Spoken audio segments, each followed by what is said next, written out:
Située en bordure de l'océan Atlantique, au fond du golfe de Guinée, la ville de Douala au Cameroun est le poumon économique de l'Afrique centrale. Dans cette métropole des affaires, Millennium Immobilier, une entreprise locale de BTP, a élu domicile depuis quelques années déjà. Spécialisée dans la promotion des constructions écologiques, cette entreprise veut révolutionner le marché en Afrique. À sa tête, Ghislaine Tessa-Ketcha, une femme au caractère bien trempé, pionnière dans son domaine.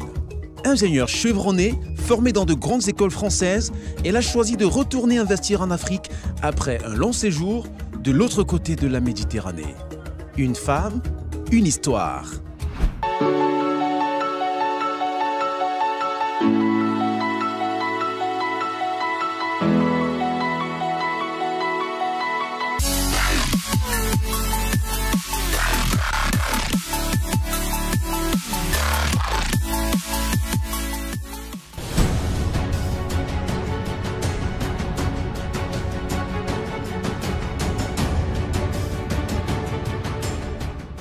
À 44 ans, Ghislaine Tessa-Ketcha veut promouvoir des constructions qui respectent les principes du développement durable. Diplômée de l'école spéciale des travaux publics de Paris et titulaire d'un MBA décroché à la Sorbonne Business School, elle se veut être la figure emblématique des maisons écolo en Afrique.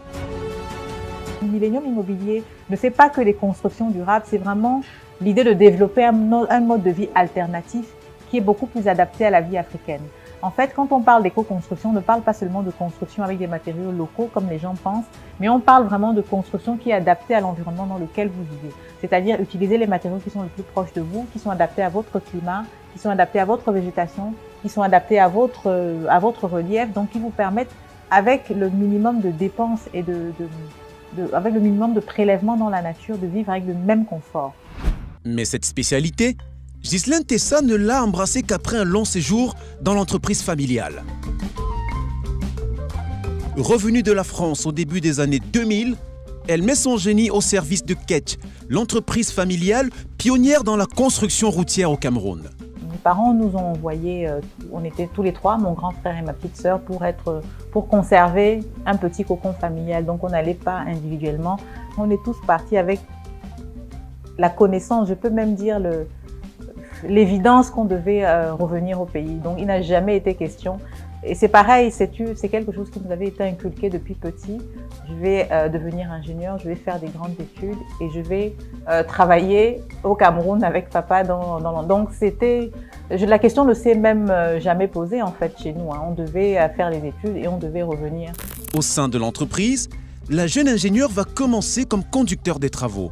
Elle sera d'ailleurs amenée à parcourir tous les jours des kilomètres pour superviser les chantiers de son père. Donc moi j'ai commencé comme tout ingénieur, hein, ingénieur Bac plus 5, vous arrivez, on commence sur des chantiers. Donc moi j'étais conducteur de travaux. Mon chantier était à Bafia, donc c'est pour dire que je n'ai pas eu la facilité. Ma fille avait 8 mois. Mon chantier était à Bafia, oui exactement. Donc je me levais à 5 heures. J'avais, je sais pas si je gardais, parce qu'en plus je l'ai allaité longtemps, donc je gardais mon lait naturel dans des petites bouteilles. Je la laissais à quelqu'un, parce que ma ménagère arrivait à 8 heures, ma nounou. Donc il y avait quelqu'un qui la gardait entre le moment où j'étais partie et 8 heures, et puis moi je partais à Bafia. Donc j'étais à Bafia 3 fois par semaine, parce que la base principale du chantier était là.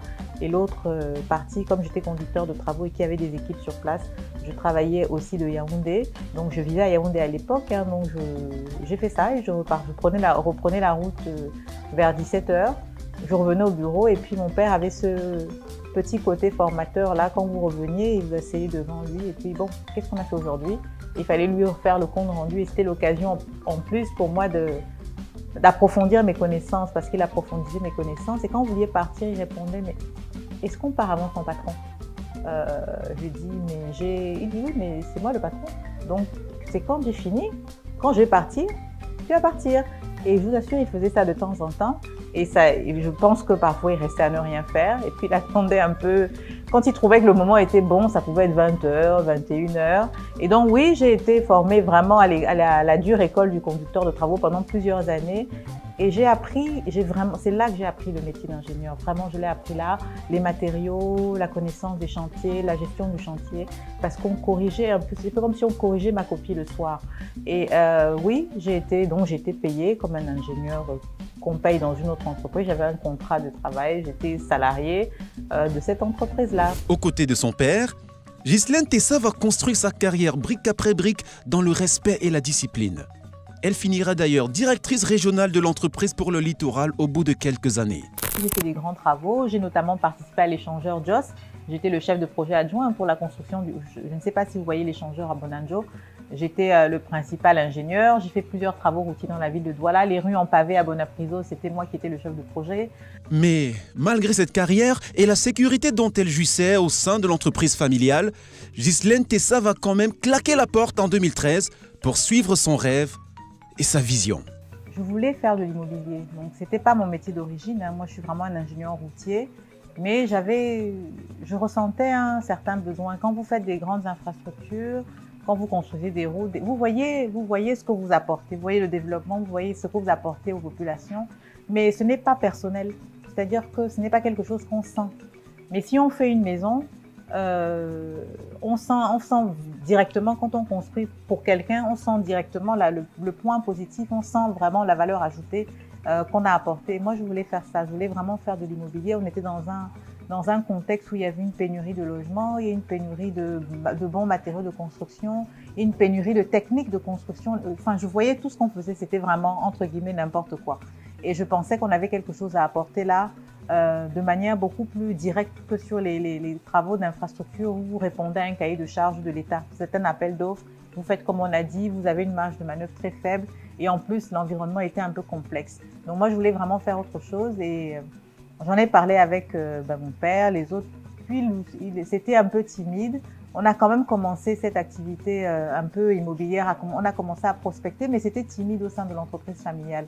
Et puis, je suis tombée sur toute la technique de la brique de terre, de tous ces matériaux-là. Au début, tout le monde m'a dit, mais pourquoi tu peux laisser le béton? Tu emmenais le béton et puis tu es en train de parler de terre.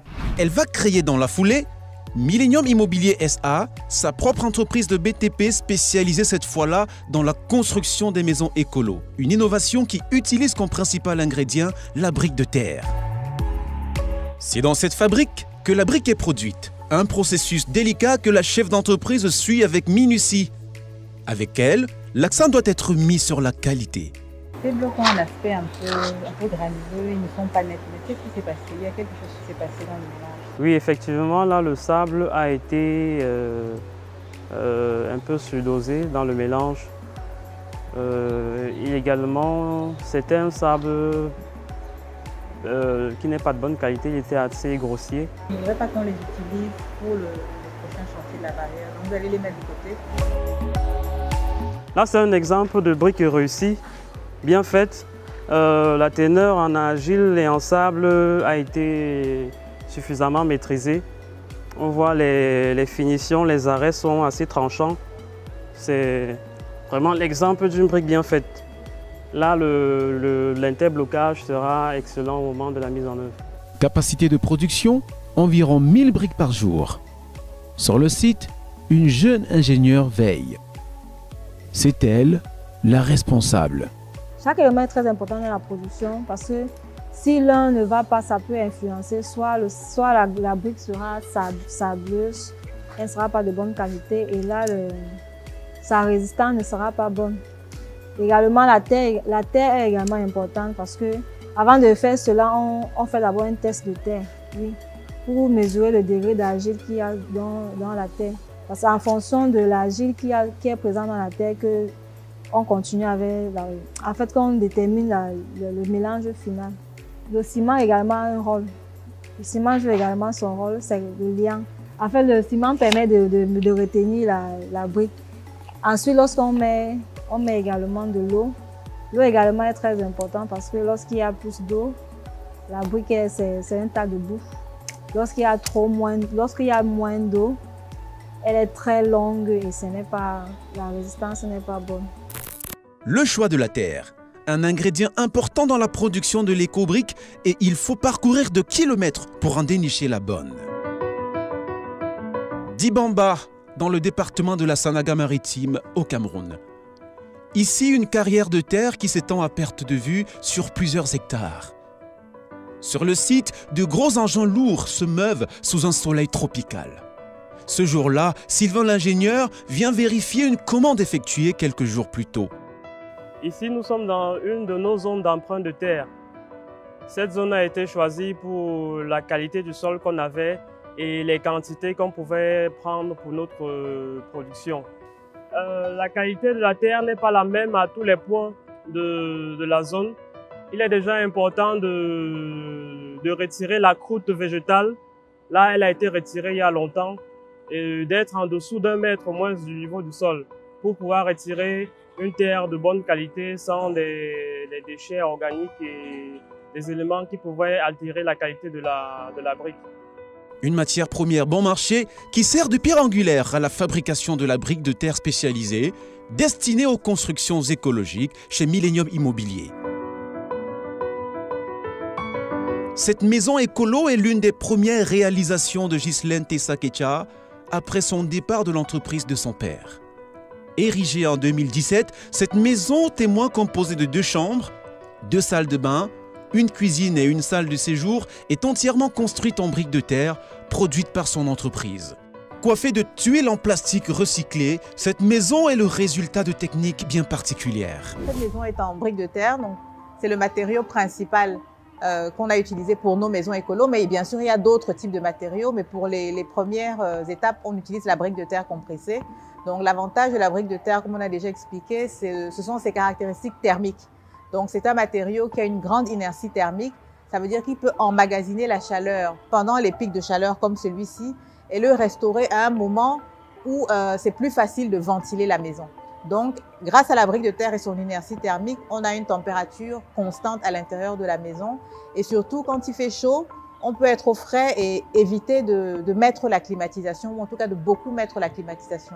Donc, ce qui fait que de manière générale, on diminue la consommation énergétique de la maison. Pour une bâtisse clé en main comme celle-ci, il faut compter jusqu'à 17 millions de francs CFA selon la promotrice. Mais la stratégie chez Millennium, c'est surtout de diversifier son offre afin de convaincre le maximum de personnes. Une formule qui marche. On a essayé de travailler sur des designs modernes, sur des, comment je peux dire, sur des process un peu différents pour attirer les gens vers ces matériaux-là. Donc on a conçu plus d'une vingtaine de modèles qui sont vraiment très variés, de 1 chambre à 5 chambres, duplex, simplex, bungalow, maison ouverte, enfin vraiment différents modèles pour que chacun puisse se reconnaître dans un de ces modèles-là.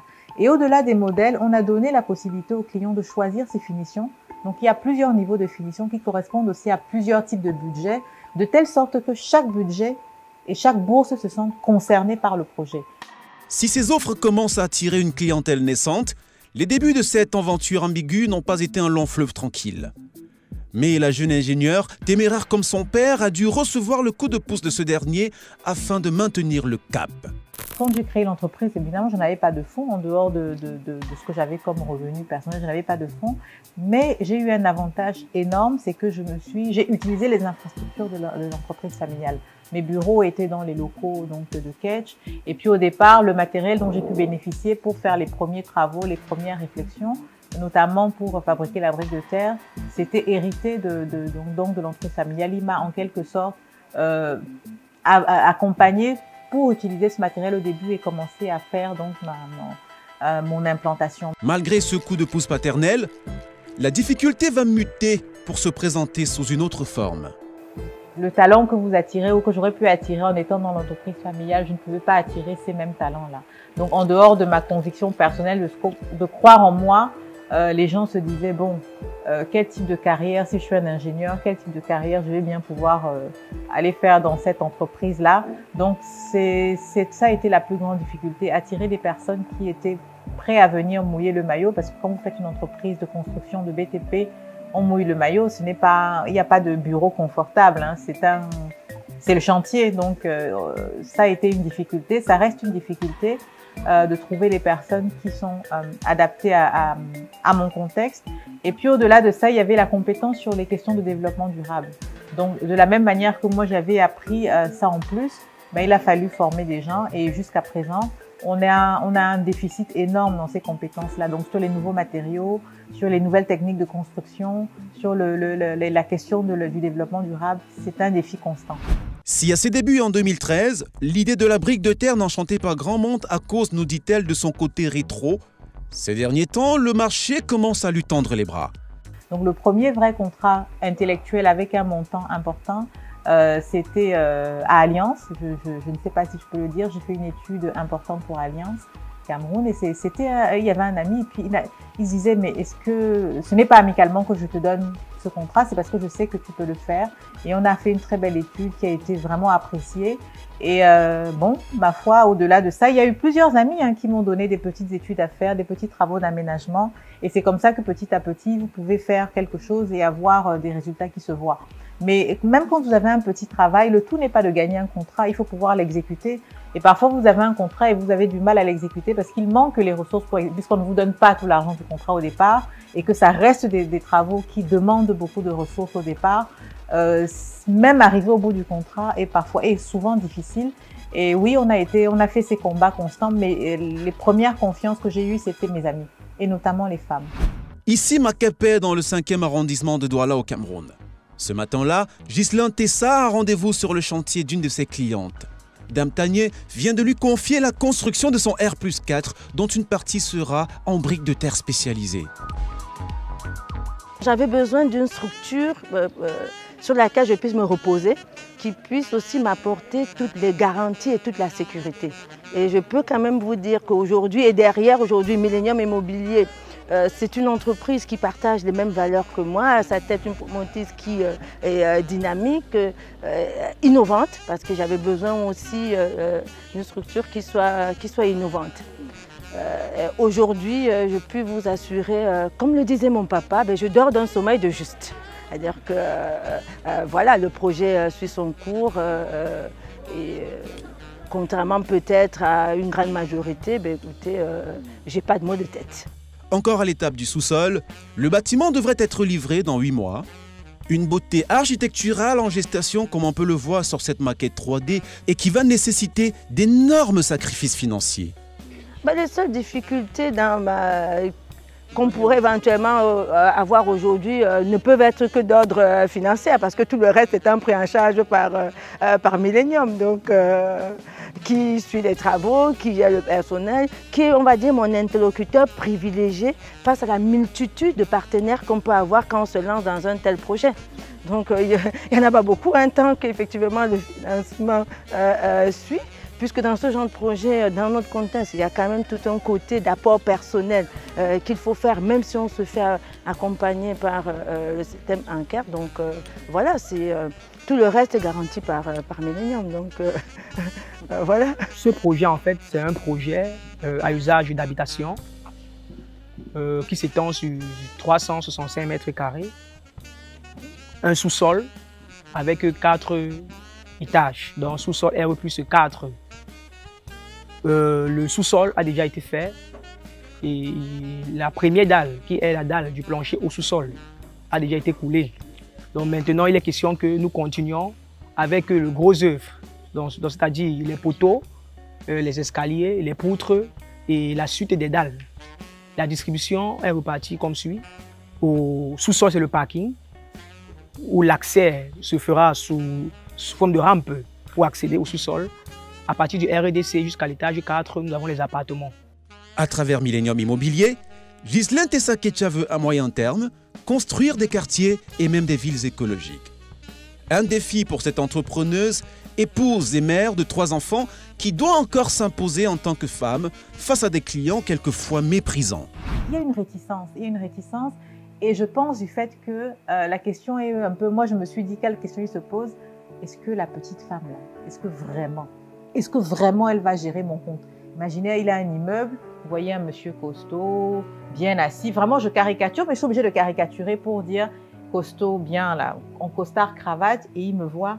Il regarde son projet, il regarde ses millions, il me regarde. Il se dit, mais quand même moi, je peux faire mieux que cette dame. C'est vraiment ça, vous le lisez dans son regard. Et puis voilà, donc c'est pour ça que les femmes, par contre, les femmes n'ont pas ce biais. Quand elles viennent vers vous, et qu'elles savent que vous êtes une professionnelle, elles vous considèrent comme une professionnelle. Elle n'a pas d'autre Si elle a lu votre CV, elle a lu vos faits d'armes, elle va accepter le fait que vous êtes une professionnelle.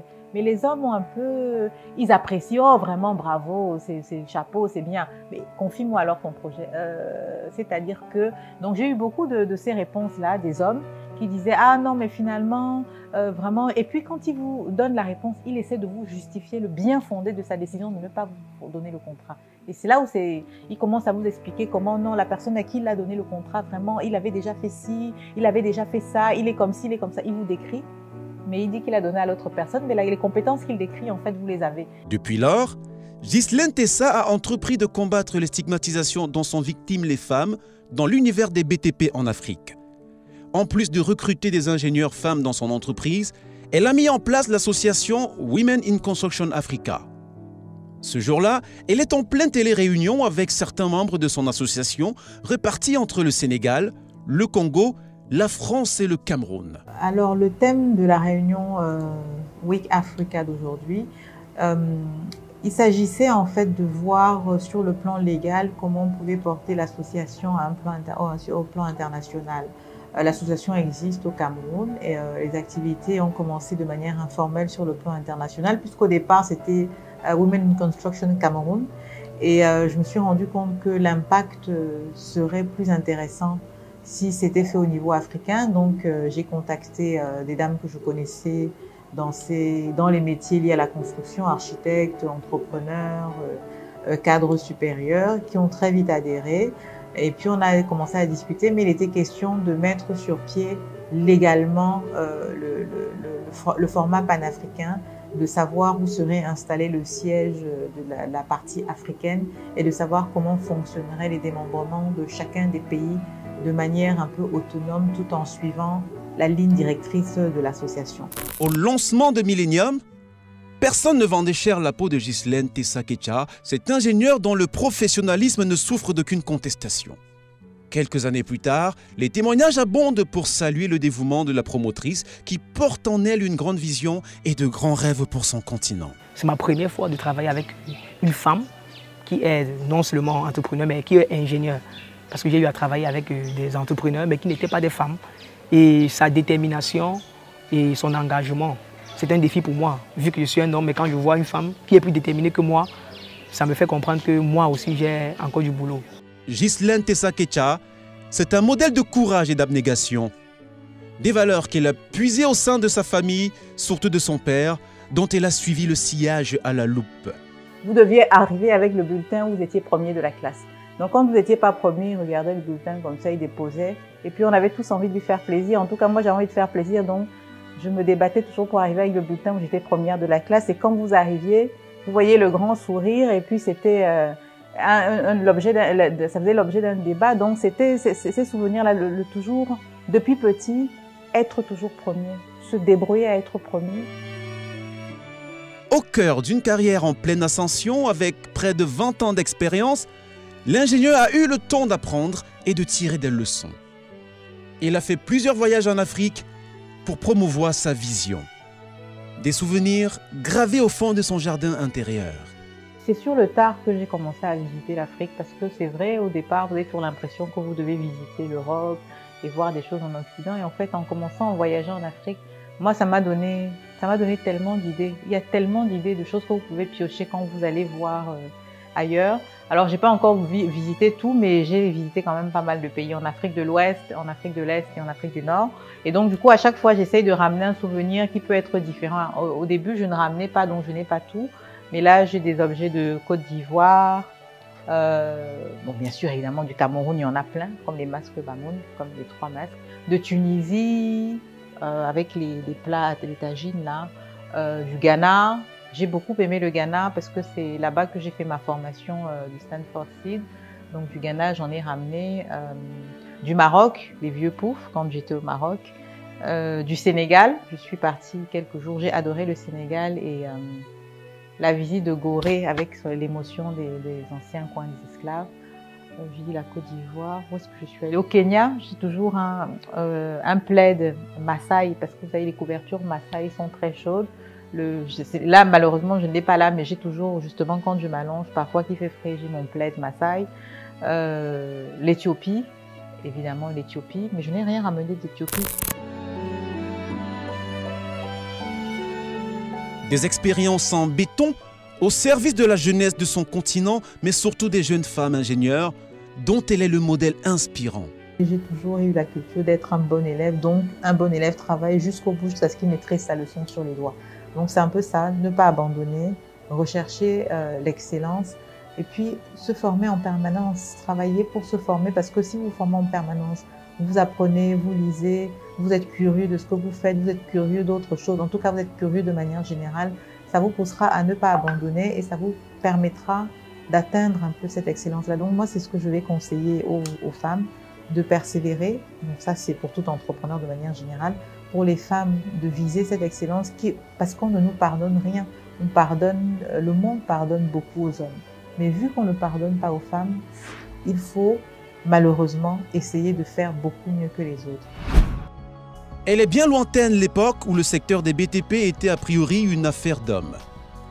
De plus en plus, des femmes s'affirment non sans génie et innovation. Ghislaine Tessa-Ketia, promotrice de Millennium Immobilier SA et reine de l'éco-construction en Afrique, en est la parfaite illustration. Une femme exceptionnelle qui veut porter sa modeste brique à l'édification d'une Afrique forte, fière et prospère.